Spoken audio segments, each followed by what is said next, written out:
జై శ్రీకృష్ణ.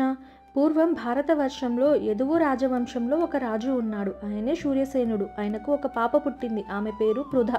పృథ చిన్నప్పటి నుంచే చాలా గుణవతి. అయితే పృథ శూరసేనుడు తన చెల్లెలకి ఇచ్చిన మాట కారణంగా పృథని కుంతిభోజుడికి దత్తత ఇచ్చాడు. అలా పృథ ఇక కుంతి అయింది. ప్రేమతో గౌరవంతో పెంచిన తండ్రి పేరు వల్ల ఆమెను అందరూ కుంతి అని పిలిచారు. ఒకరోజు రాజమందిరానికి దుర్వాస మహర్షి విచ్చేశారు. క్రౌధ్యానికి ప్రసిద్ధి, శాపానికి కారణమయ్యే వ్యక్తి. ప్రతి ఒక్కరూ భయంతో ఉండగా చిన్న కుంతి మాత్రం ఎంతో ప్రేమగా, ఎలాంటి భయం లేకుండా ఆయనకు సేవ చేసింది. ఆమె శ్రద్ధ, వినయం, నిజమైన భక్తి చూసి మహర్షి హృదయం కరిగిపోయింది. వెళ్ళే సమయానికి దుర్వాస మహర్షి అన్నారు, కుంతి, నీకు అసాధారణమైన వరం ఇస్తున్నాను అని ఆయన ఒక దివ్య మంత్రం నేర్పారు. ఈ మంత్రంని జపించినప్పుడు నువ్వు ఎవరిని సంబోధించినా, ఏ దేవుడిని పిలిచినా ఆ దేవుడే ప్రత్యక్షమవుతారు, నీ కోరిక నెరవేర్చుతారు అని చెప్పాడు. అది వింతగా అనిపించింది, అసాధ్యంగానూ అనిపించింది.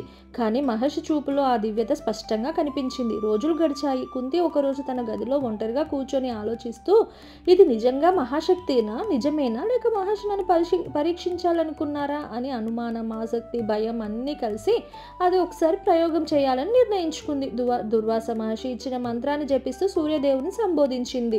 అంతే, ఆ క్షణంలోనే గది అంతా బంగారు కాంతితో నిండిపోయింది. సూర్యదేవుడు ప్రత్యక్షమయ్యారు. కుంతి భయంతో వణికిపోయింది. కానీ పరమదైవం స్వయంగా ఆమె ఎదుట నిలిచారు. సూర్యదేవుడు ప్రేమగా చెప్పారు, మణికంఠ కుంతి, మంత్రం నిన్ను విడవదు. నన్ను పిలిచావు, అందుకే వచ్చాను. నేను నీకు దివ్య సంతానాన్ని ప్రసాదించి వెళ్ళాలి అని.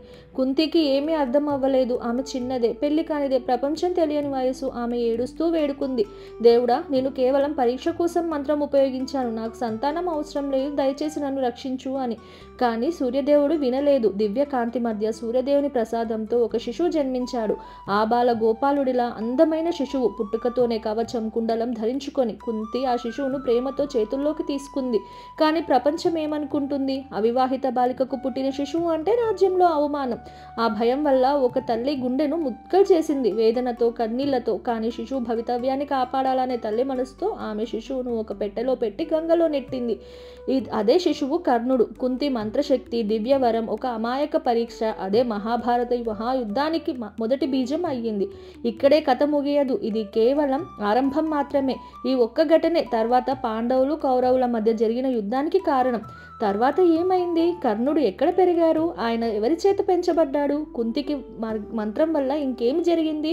ఇవన్నీ మనం తదుపరి ఎపిసోడ్ కర్ణుని జన్మ రహస్యంలో తెలుసుకుందాం. ఓపికగా ఉండండి. ఇది మహాభారత హృదయం. మీకు ఈ భాగం ఎలా అనిపించిందో నాకు డెఫినెట్గా మీ కామెంట్ల రూపంలో తెలియజేయండి. Thank you for watching and please subscribe my channel. జై శ్రీకృష్ణ.